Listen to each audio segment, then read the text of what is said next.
Okay, so we're starting off with our prayer as usual.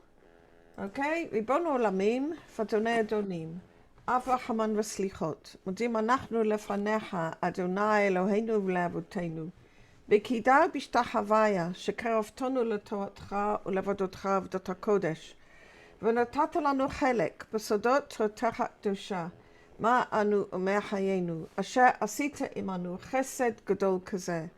על כן אנחנו מפילים תחנוננו לפניך, שתמחול ותסלח לכל חטאותינו ועוונותינו, ואל יהיו עוונותינו מבדילים בינינו לבינך, וכן יהי רצון מלפניך, אדוני אלוהינו ולאבותינו, שתכונן את לבבינו ליראתך ולבבך, ותקשיב אוזניך לדברינו אלה, ותפתח לבבינו הערל בסודות תורתך, ויהיה לימודנו זה נחת רוח לפני כיסא כבודך כרך ניחוח. ותציל עלינו אור מקור נשמתנו בכל בחינתנו. ושתנוצצו ניצוצות עבודיך הקדושים, אשר על ידם גלית דבריך אלה בעולם, וזכותם, וזכות אבותם, וזכות תורתם וצמימותם וקדושתם, יעמוד לנו לבן לקשר בדברים אלו. ובזכותם תראיננו במה שאנו לומדים, כמאמר נעים זמירות ישראל, גל עיני והביט הנפלאות מתורתך, כי אדוני תן חוכמה מפיו דעת ותבונה, יהיו לו רצוני מפי, ויגון ליבי לפניך, אדוני צורי וגואלי. Amen. Can you rtzon? Amen. Great. Okay. Does anybody need that? We've said that a few times in English. Do you want it in English or are you okay, everybody? I'm okay. I remember it. Good for you. Wonderful. Well done. I'm impressed. Hi, Nicole. How are you doing? Hi, sorry, a bit late. Yeah. Wonderful. Very nice. Okay, so what we're going to have today is really a discussion on the Torah, because what's really remarkable is that the two Sidrot, Yitro and Mishpotim, really need to be taken together as one. What actually happened on Mount Sinai was the original idea was God said, and it's in chapter, I think it is 19 of Exodus, that he would speak to Moses and the people would listen. And then the people said, now we don't know this for sure because it's in a midrash, not in the actual Torah, but it appears that the people said to Moses that they wanted to actually receive the Torah directly from God. Okay, that was the original request, and they said, Na'aseh v'nishma, everything that God says we will do. And Moses told their words back to God. And so then God came down on the mountain and he gave the first two commandments directly out of his, just directly, just gave them. He came down with his voice and his word, and it was, I mean, it's just incredible to understand. We can't understand it at all. Just to imagine the voice of God actually speaking and the people just receiving it right direct into their souls. It's just extraordinary to imagine that. And the people received it through love. They received it through Yirat Hashem, through having reverence for God. And they did not get into ecstasy or anything like that, which would have been receiving for themselves alone. On the contrary, they, after the first two, from my understanding, is that they felt that it was too much for them. And they said to Moses, and this is in the text, you speak to us. And they ran away. They moved backwards. You speak to us. Don't let God speak to us, because if God speaks to us anymore, we will die. Now, the inner meaning of that, according to the Kabbalah, is that they would be just not be able to receive it for the sake of giving in faith, but they would start to receive it just through their desire for this great joy, which would actually cause a defect in the receiving of the Torah if they were to do it like that.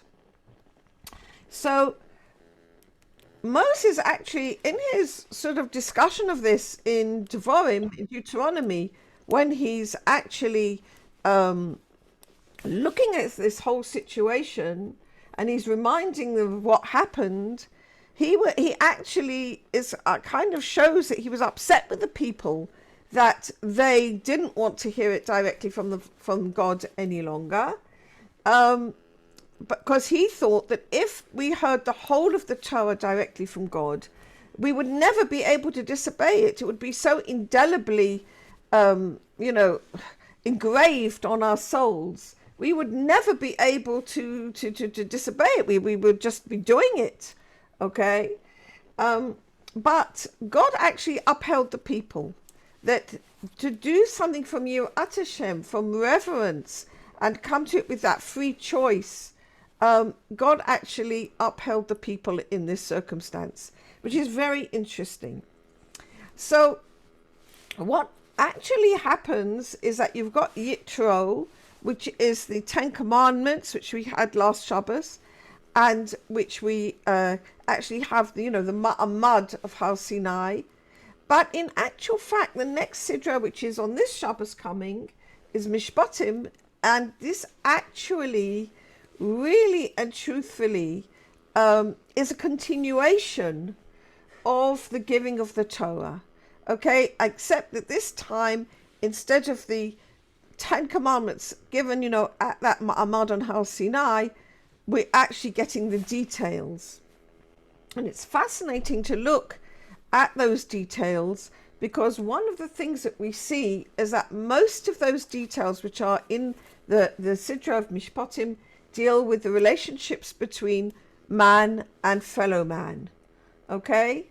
Now, as we know, there's man and God, the relationship between man and God, which is also expressed through the Torah and the mitzvot, but there is also man and fellow man, okay? There are different aspects of Torah, and we're going to look at a couple of those today. So let's just start off with this whole idea of the relationship between man and man and fellow man, and man and God, okay? And to see why, in what way do these two aspects differ. Now then, we're going to do share screen, and the thing I think is here. That's not actually the one I want, but never mind. There, that's the bit I want first. Yes, that's the one. I'm not sure that's I've done that right. Let's just do that again. That share screen thing. That's it.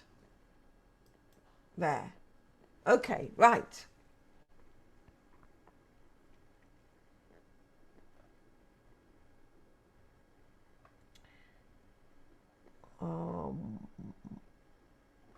Here we are. This is the bit I wanted.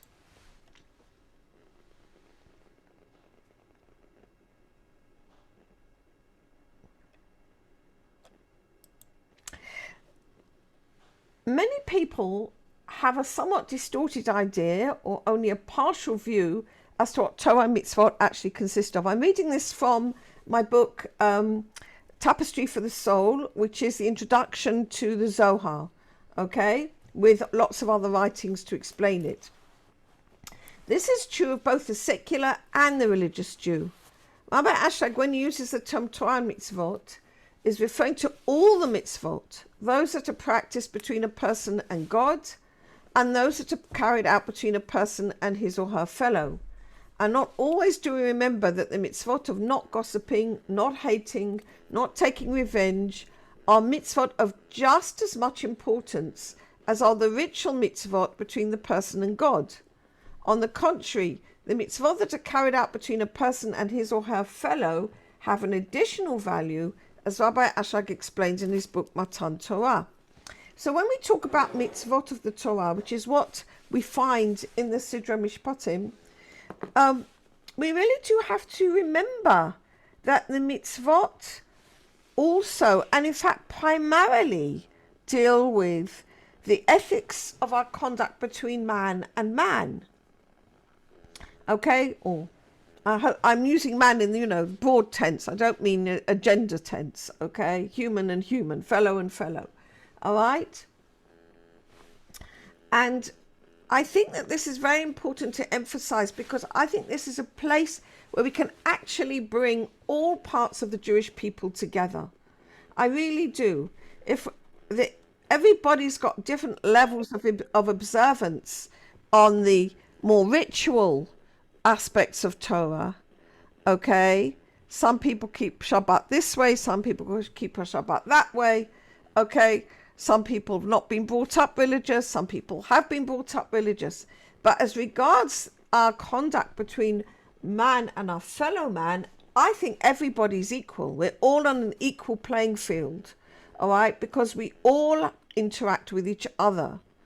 Okay, and so this part of Torah is not only important as the Torah, as the mitzvot between man and one's fellow man, between man and God, but it's also, I think, a uniting factor. And, I entitled this particular shiur, The Bridge Between the Worlds. Okay, and I really see Torah as a bridge between worlds. It's a bridge between the physical world and the spiritual world. Okay, how would we know anything at all about the spiritual world if it wasn't for Torah? It would be we all get some intuitions, but our knowledge, our understanding that comes through the sages is from Torah. So it's this God-given bridge, that's come down to us and bridging this gap between the tremendous holiness of God and our physical existence. It also is a bridge between the religious and the secular. Instead of being a divisive aspect, we can look at it as a bridge when you think about the Torah, particularly its ethical aspects between man and man. Okay, so I think that looking at the Torah this way, looking at it as a uniting factor, is actually fascinating. Okay, so here is a piece that Rabbi Ashlag explains in his book Matan Torah, The Gift of the Torah, and he writes like this: there are two parts to the Torah. One, the mitzvot that are practiced between God and the person, and two, the mitzvot that are practiced between a person and his fellow. And they both have the same aim, okay? Which is to bring the created being to his final purpose of cleaving to God, as we've explained. Now, how do we get to cleave to God? How do we get to dveikut with God? And that is through giving rather than receiving. Now, since that we are creatures who are created, and therefore our major way of functioning is through receiving, we need to rectify that. We need to transform it. That's one of the purposes that we're here, to transform our receiving into giving. Okay? And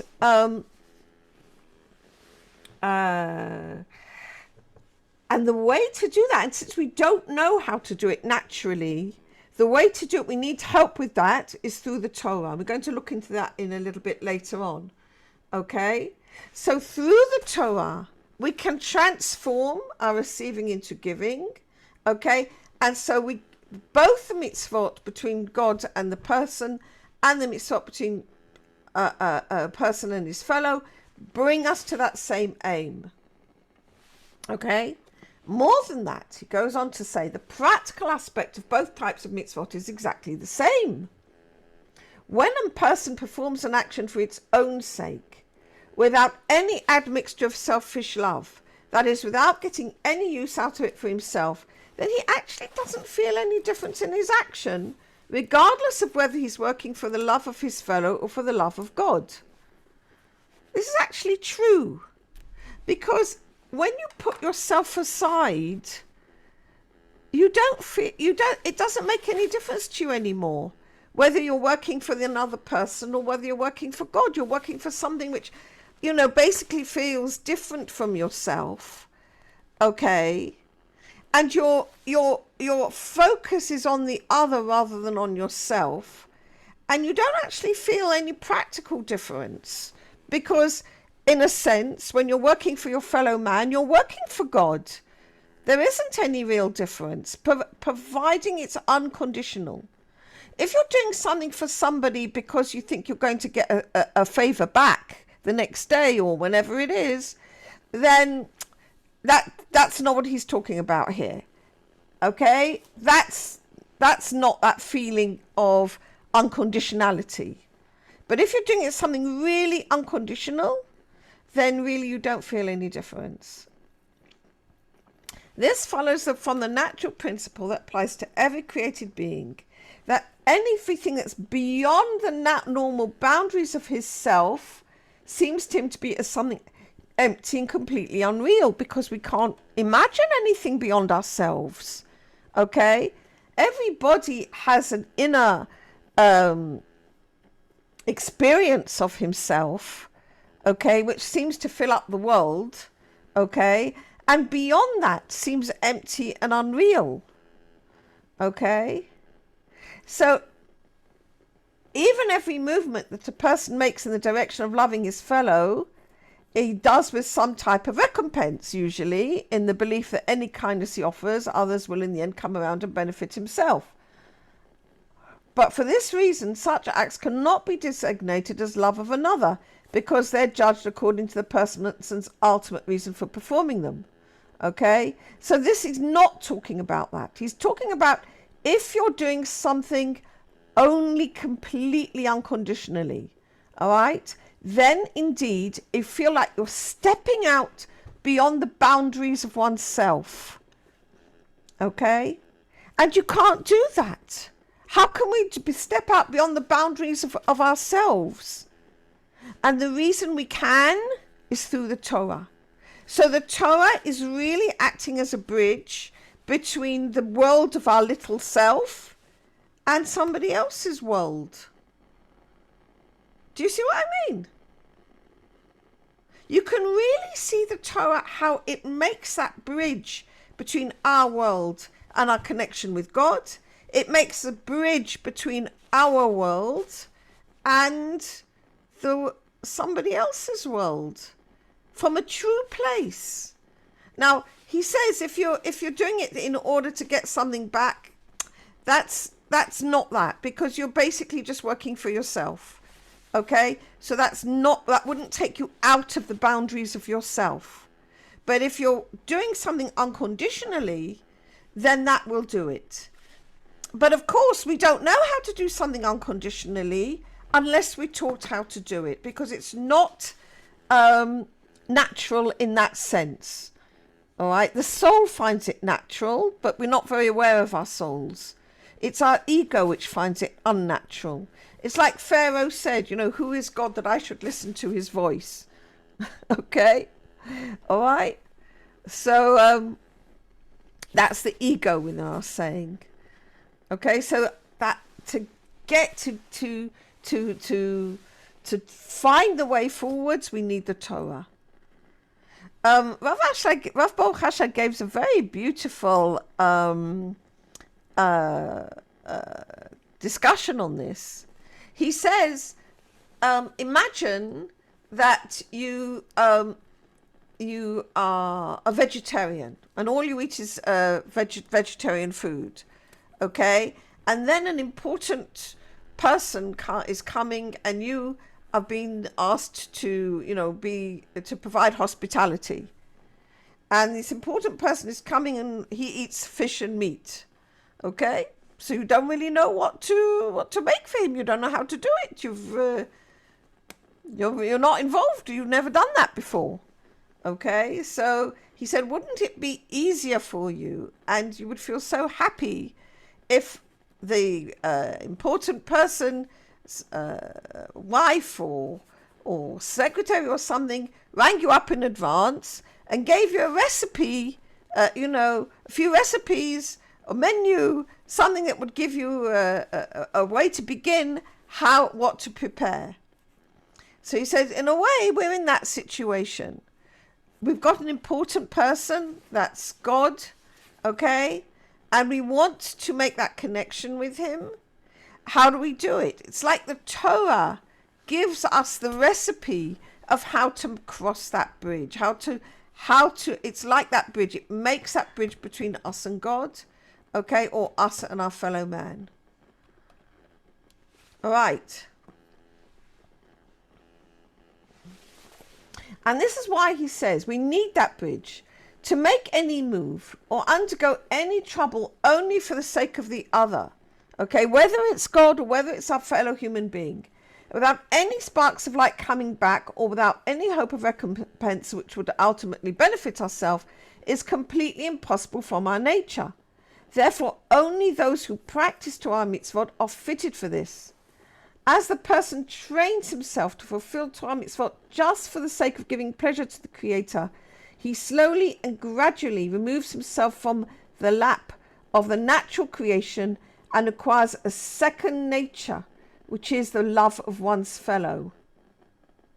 We can see with our own eyes that a person who's really practicing Torah mitzvot for its own sake, even if it's only the practical mitzvot, does not feel any difference in carrying out the mitzvah, whether it's directed to one's fellow or to the Creator. This is because before he's reached perfection in this, it's necessarily the case that every action which is done for the other, whether this other is the Creator or his fellow, is felt by him as emptiness and is not apprehended. However, through great labor we see that a person ascends and is raised up gradually to the second nature, which is the desire to give benefit, and then he immediately merits the final purpose of his tikkun, which is dveikut with God, as we've explained. That being the case, logic leads us to think that the part of the Torah that is practiced between a person and his fellow is more efficacious in bringing a person to the desired goal. Why is it? Because when we work on the mitzvot between ourselves and God, that's fixed and determined mitzvah, okay? We know how to do it. You could get into quite a routine with it, okay? And I'm not knocking them because it's very important to do. And also we've got to fight yourself quite a lot to do it. But there's no one to complain about one's performance of them. And relatively speaking, a person becomes accustomed to them. And as you know, once you start doing something out of habit, it's not so efficacious. But this is not the case concerning the part of the Torah which pertains to the mitzvot between a person and his fellow. This is neither fixed nor determined, and complainants surround one wherever one turns. That's true, okay? When you're trying to do things for other people, it's hard work. Things always change. You get demands put on you. You get disappointments. All sorts of things happen, okay? So the mitzvot between oneself and one's fellow, love your neighbor as yourself, are actually more difficult to do, but on the other hand, the feedback is more prompt, okay? And so these mitzvot are more sure and more likely to achieve their purpose. So this is Rabbi Ashlag, okay, who is a great Haredi rabbi, and he's actually telling us that the mitzvot between ourselves and our fellow man, the ones which deal with our ethics and our relationships with each other, are actually more important, more efficacious in bringing ourselves to dveikut with the Creator than even the ones between man and God. Okay? So I think that's a fascinating idea. And I think it's something that's very important in our modern day and age when there's so much division between sections of the community, especially, in Israel with the coronavirus and the Haredi world and the non-Haredi world and the secular world. And if everybody just remembered that the mitzvot between ourselves and each other are more important, things would all be a lot easier, okay? And these are the mitzvot of right speech, respect, mutual respect, looking after each other's property, looking after each other's health. all these things I think would be very, very, very helpful. Okay, if we remembered that those mitzvot pertain to everybody, doesn't matter who they are and what state and how much and how religious or not they are. Okay, so that's one way that you can see how the Torah crosses worlds, makes a bridge between worlds. Okay, let's just stop a second. I'll just stop the share. Oh, here we go. No, before we do, a good exercise, all right, is to glance every so often at the list of all 613 mitzvot, which are listed by the Rambam in his work Sefer Mitzvot, and see what they include. Okay, and I've done that a few times, and it's just amazing to see how they relate to thought, feeling, expression, dealings with each other, ethical business practice, a fair court system, social justice, marital relationships. And then, of course, you get the cycle of the week and of the year and the mitzvot between a person and God. All right? Now, I think that's really, really interesting. Okay? And I think that many of us don't actually appreciate, the vast scope of the mitzvot and how we get this bridge between the worlds in so many areas of our lives, if only we knew about it. We pray in the Shabbos morning service, give us our portion in your Torah. And I think it's very nice to ask, which is my portion? Which is my mitzvah? Which is the mitzvah I feel particularly close to, which I can take as far as I can? All right? I think that's important. Okay. Great. Now, that was the bit I wanted to do from there. All right, then. Now, any questions? Chat? Discussions? Anything? No? I was curious. Huh? I did have a question. Sure. When you said that, when you're, especially in Israel, when you have the secular and non-secular and all the different groups, and you said that if we could just remember that it was the person to person is what's vital here. What do you think is the reason people aren't remembering that? I think there's lots of reasons why people don't remember that. I think first because the mitzvot between each other are actually more difficult to carry out in many ways.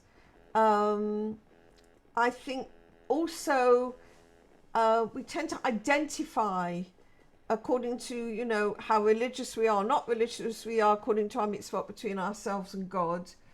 I don't really know. There's a wonderful rabbi who unfortunately passed away very recently called Rabbi Avram Twersky. You might have heard of him. He was not only a rabbi, he was also a psychiatrist. A beautiful, beautiful man. And one of the things that he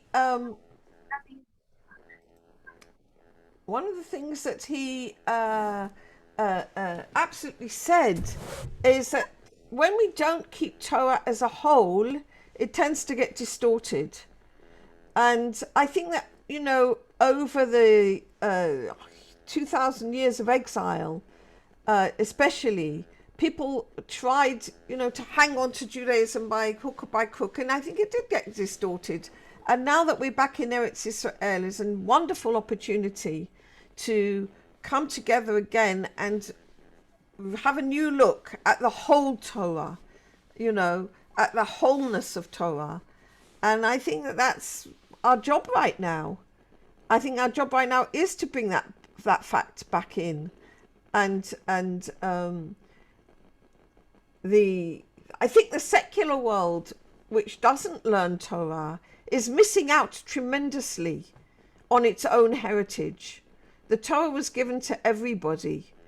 And I think that to understand the beauty of Torah actually is just incredible. It's just so beautiful. And if they only understood their heritage and how beautiful it is, they would want to keep Torah, okay, and the whole of it, But I think that if we all remembered between a man and his friend, at least, that would be a great step forwards. I want to. That was a great question. Thank you. Anybody else, by the way? Can you hear me? Yeah, sure, Ariella. I just want to say that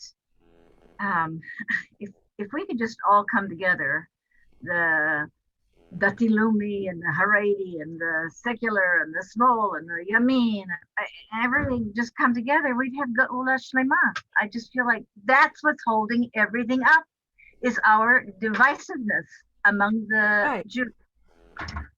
Right. Absolutely. Because it just seems like, it sounds so simple, but it apparently is like the hardest thing for us to accomplish. That's right. And I agree with you. And I think that the mitzvot between man and his fellow are actually the way that will bring us together. I do believe that. I agree. It's in fact it's the only way we can come together. We can't come together any other way, because when we are respectful to each other and we're giving to each other, and Rav Ashlag absolutely emphasizes unconditionally, then that actually brings us together. That brings us together. When we respect each other and see God within the other, which is the truth. But in order to see that, we need to get out of our own little bubble of a world, all right, and reach out towards the other. And for that, you need Torah. There isn't any other way except the Torah, because the Torah is the bridge out of our own reality to another world, whether we're talking about the world, the spiritual world, or somebody else's world. That's the only way out. That's as far as I can understand it. There's a wonderful piece written in Rabbi Ashlag's work, which I got here ready. It's, let me see, that's the piece I want. Let me see if I'm sharing that. I don't know what I'm doing. Share screen. Yeah, there we go. Some years ago, I started to work on another introduction of Rabbi Ashlag's called The Introduction to the 10 Sfirot. Those of you who've got Tapestry for the Soul know that it's the introduction to the Zohar, with lots of Rabbi Ashlag's writings mixed sort of there as well to explain it. And the basic idea, the basic question underlying the introduction to Zohar is, what is our essence? What am I? What are we? Okay? And Rav Ashlag spends the whole of that introduction dealing with that question. But the introduction for the Talmud Sfirot is a different introduction that he wrote. And I think that if you really look at that introduction, he's asking the question, what is Torah? That's his question, okay? And the whole of that introduction is dealing with the question of, what is the Torah? What is it? Okay? Is it a goal? Is it a way? Is it a destination? He's looking at the whole thing. What is the Torah? And this is the work we're going to look at for the rest of today's session. All right. And we'll discuss that, what it is. And I think that we don't really know in some ways what it is. I think that just to actually get an idea of what it is really fascinating. And we'll see that why I really think that the way forwards is through the Torah. This is the introduction I wrote to this book. I haven't published it. I started work on it, did actually quite a lot of work, and then I kind of got stuck, and I moved over and did the biography of Rabbi Ashlag instead, which was published. And maybe now is the time to go back and finish this. Maybe it is. Okay. Maybe today is the moment when I decide this is what we've got to do next. All right. So the question that occupies Rabbi Ashlag in his introduction to study of 10 Sefirot is the fundamental one. What is the Torah? And in this introduction, which is a big, it's a very serious work, and the whole introduction is published in Shadow of the Ladder, which is the first book that my husband and I put out. He discusses the Torah as both a way and a destination. Okay?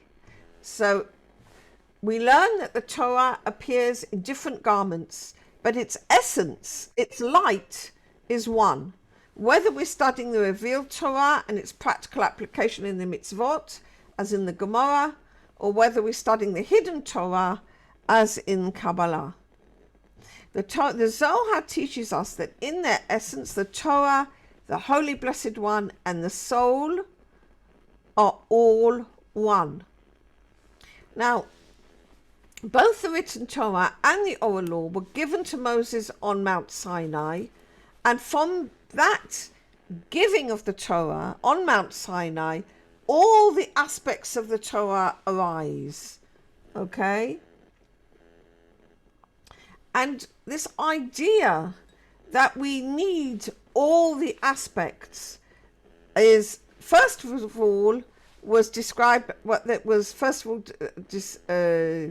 taught by Rabbi Chaim Vital in his introduction to the Eitz Chaim, okay, who said we need all aspects. And also I've heard like Rav Twersky also say, if you only have one aspect, or you only emphasize one aspect, like between man and God, and you don't do man and his fellow man, all right, or you only have the literal aspect and the halachic aspect, and you miss out the inner meanings and the intentions, any time when you're not seeing it as a whole, you're going to end up with a rather distorted Torah. And of course, different people are attracted and work on different bits, but there's different ways. I think everybody should have some appreciation of the different aspects of Torah. But of course, we're going to, people are different. That's another way why I feel that what Ariella said, that our answer is to band together, to leave off this divisiveness, because everybody's got something to contribute. All 12 tribes of Israel saw Torah from a different angle, and each one was valuable. And we need all of them in order to completely express Torah. So Rabbi Chaim Vital says, a man should not say, I'll go and practice Kabbalah before I practice Torah, Mishnah and Talmud. Okay, why? Because the Mishnah and Talmud are more practical. Okay, so you can't just do something in your mind, all right, if you haven't got the physicality, the connection with physicality. For the rabbis have already said, no one should study Kabbalah if they've not already filled their belly with Mishnah and Talmud. This would be like being a soul without a body, lacking any contact with his physical world. A person is not fully incarnate until he becomes involved at the physical level with the mitzvot of the Torah. But the opposite is also true. If somebody studies Mishnah and Talmud without also spending time in studying the innermost aspects of Torah and its secrets, he's like a body sitting in darkness, lacking a human soul, which is the light of God that shines within. You've got to have the inspiration, okay? It's not just the practice, it's also the inspiration, the love and the light. You've got to have both. It's got to be this wholeness, all right? Without that love and light, the body becomes dry because it's not taking from Torah, the source of life. And therefore, a student who wishes to practice Torah for its own sake needs to start by occupying himself with the Tanakh, with the Mishnah and the Talmud, taking in as much as he can, but then he needs to turn to the practice of Kabbalah and get that inner intention and get that love and get that feel for it and come to know his Creator through it, in the way that the King David commanded his son Solomon, Know the Lord your Father and serve him. Okay? Now, why we learn Torah is in order to come to affinity form with God, to transform our receiving nature into one of giving, okay? And also because the Torah has a light within it which helps us do it. The light which is in Torah brings us back into connection with ourselves and to God, okay? Now, when we place that as our intention, then the Torah becomes both a way and a destination.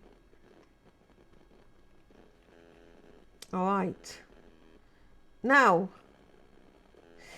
one of my favorite things about, which inspires me to look at Torah, is the last chapter of Pirkei Avot. Pirkei Avot is the ethics of the fathers, and before we receive the Torah on Mount Sinai every year on Shavuot, between Pesach and Shavuot, it's traditional to take 6 weeks, and every week we learn a chapter of Pirkei Avot. And the very last chapter that we learn before Shavuot is actually got another name. It's not just chapter 6. It's got another name. It's called Kinyan Torah, the acquiring Torah. Okay?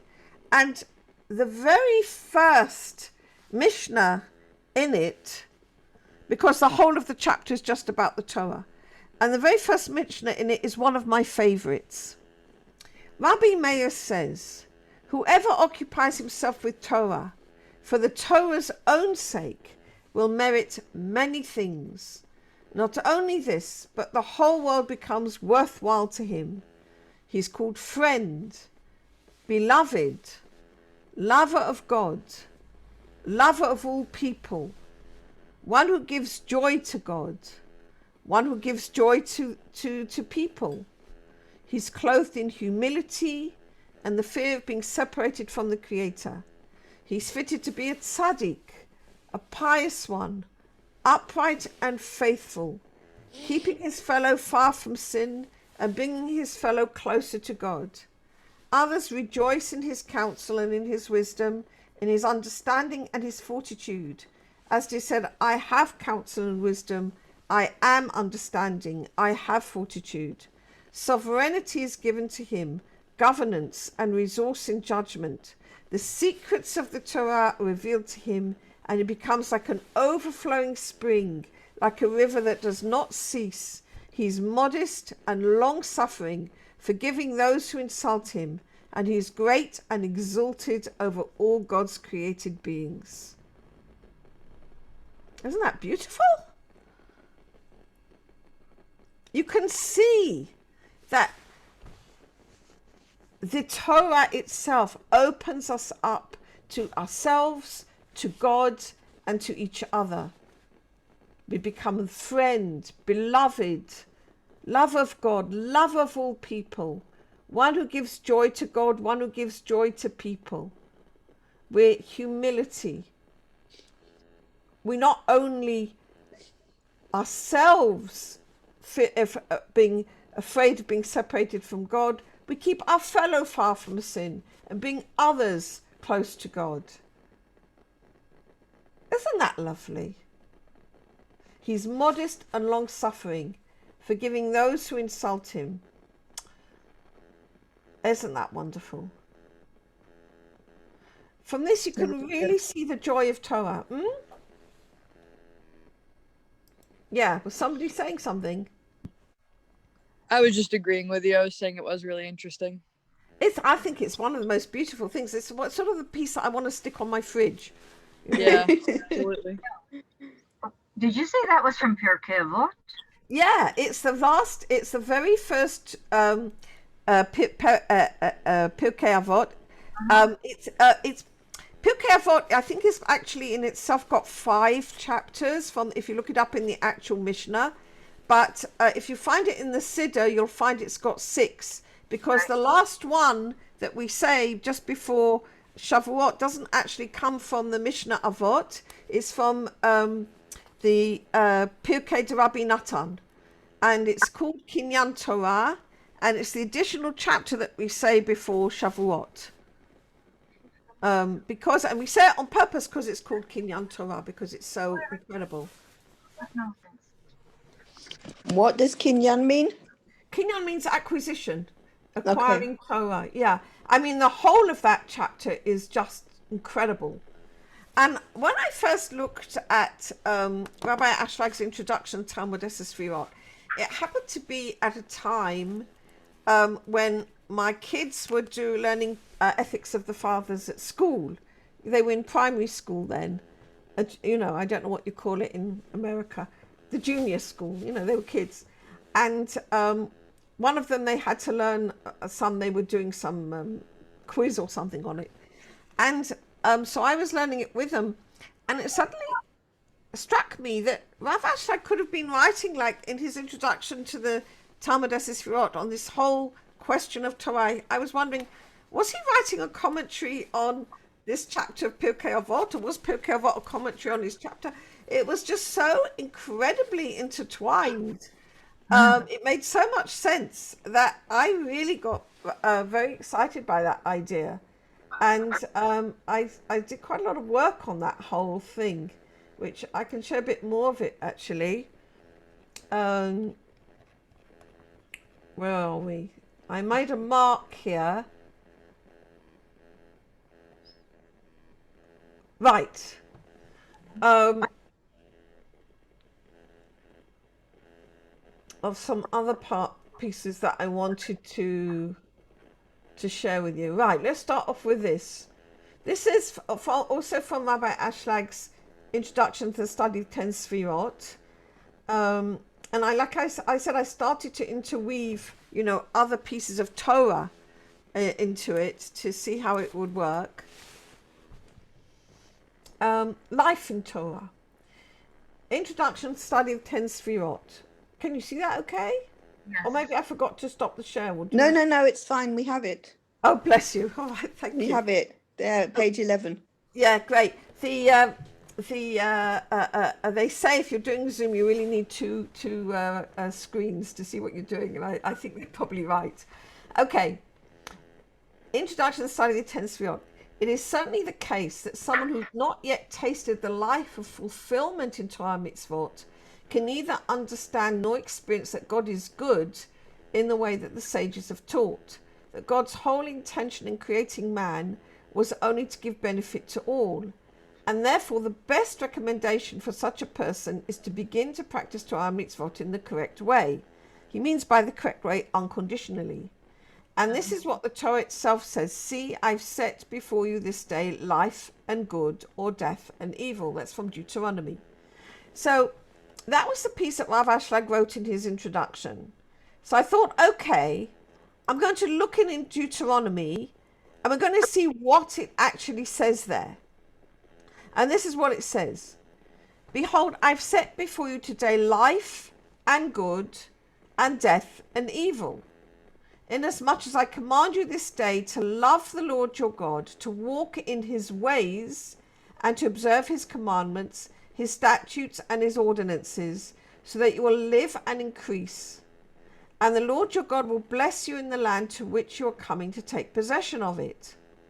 In other words, our ego sees the mitzvot as something which is a nuisance, or something which is a burden, or something which is difficult. But the reality is that the mitzvot give us life, and they give us increase, and they give us blessing, and they give us love, they give us goodness, okay?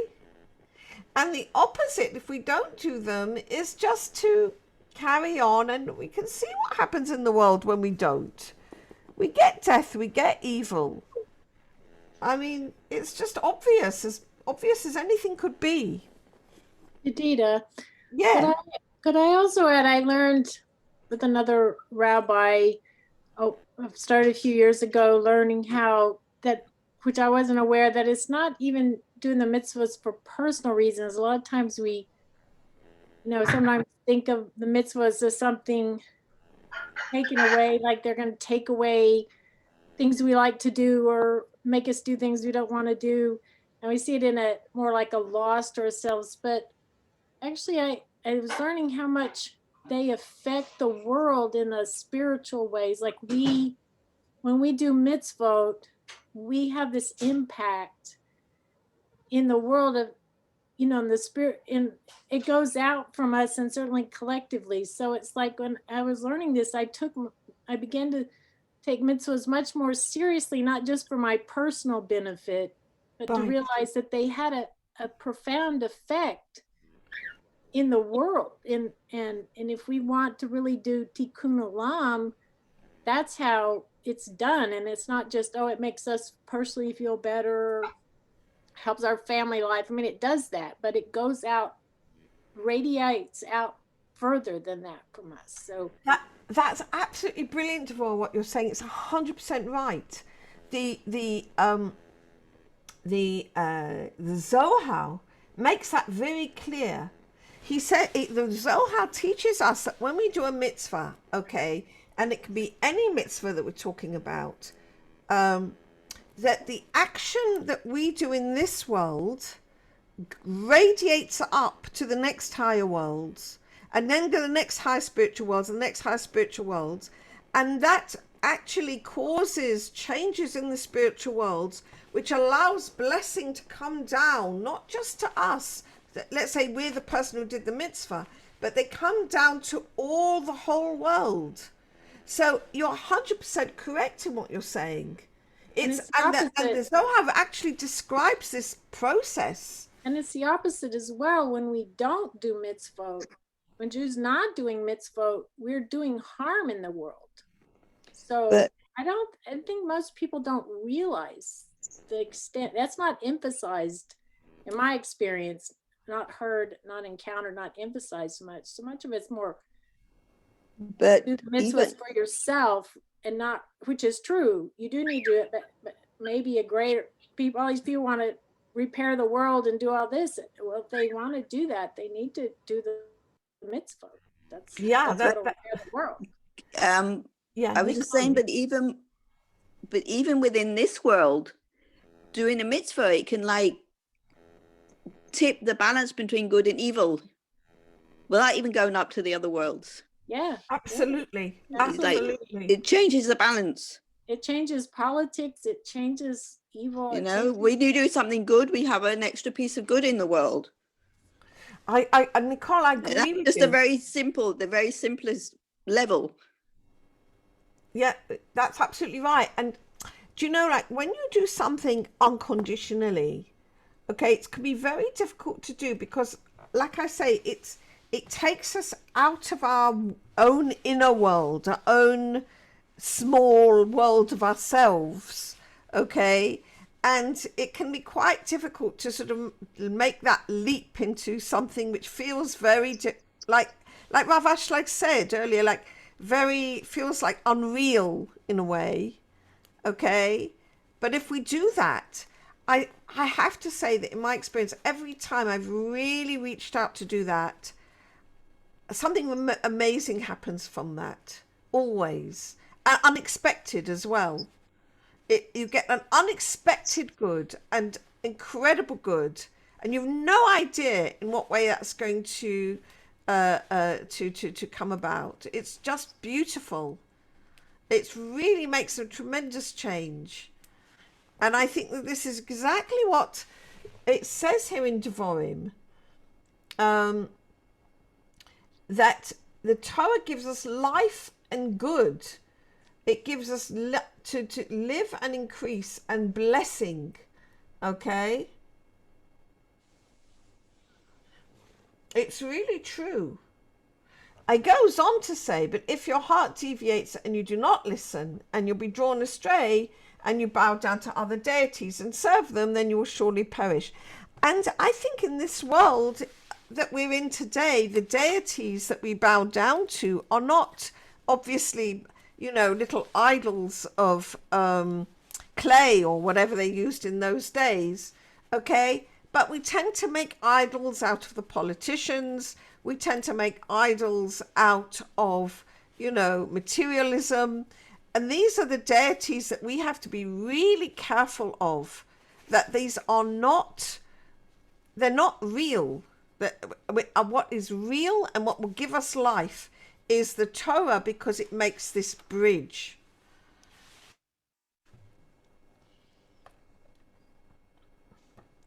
So it says here, now we've been privileged to receive Torah and mitzvot, through whose fulfillment we can merit true and happy lives, which give joy to others and to ourselves, according to the true sense of the scripture, taste and see that God is good. Therefore the scripture says, see, I've set before you this day life and good, which we did not have at all in the world before the giving of the Torah.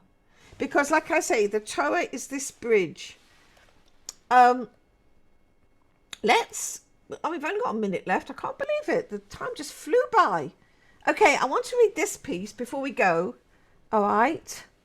Great is Torah. It's also from Ethics of the Fathers. It's chapter 6, verse 7. But the whole, like I say, the whole of chapter 6 is about the Torah.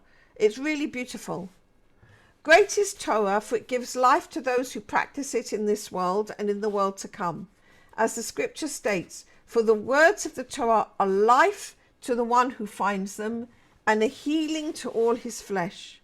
And it says it shall be health to your navel and marrow to your bones. And it says that the Torah is a tree of life for those who hold fast to her, and those who uphold her are happy. And it says, for they are a garland of grace for your head, and necklaces about your neck. And it says, she shall give to your head a garland of grace, a crown of glory she shall grant you. She has length of days in her right hand, in her left wealth and honor. And it says, for long days, years of life and peace they shall add to you. Okay, so true happiness is found in this direction. I think that a lot, we tend to sort of wander off in the other direction, thinking that these, the material world will give us happiness, but it doesn't. And we often stumble down all sorts of byways and alleyways till we discover that it doesn't. But it's the Torah, this bridge between ourselves and God, and between ourselves and our other fellow, out of our own inner worlds, actually gives us this tremendous life. All right?